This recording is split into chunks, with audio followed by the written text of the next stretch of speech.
বিধি তোমার আদালতে এবার কেমন রায়?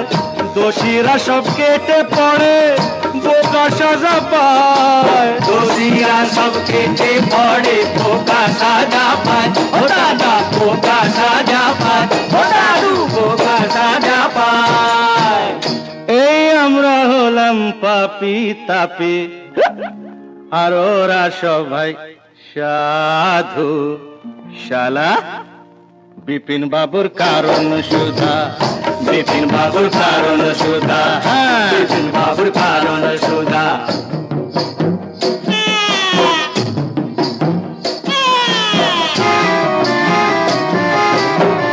ভালো করে বাঁচতে যাওয়া ওদের চোখে দোষ, ভালো করে বাঁচতে চাওয়া ওদের চোখে দোষ। ওদের গাড়ি টানতে গিয়ে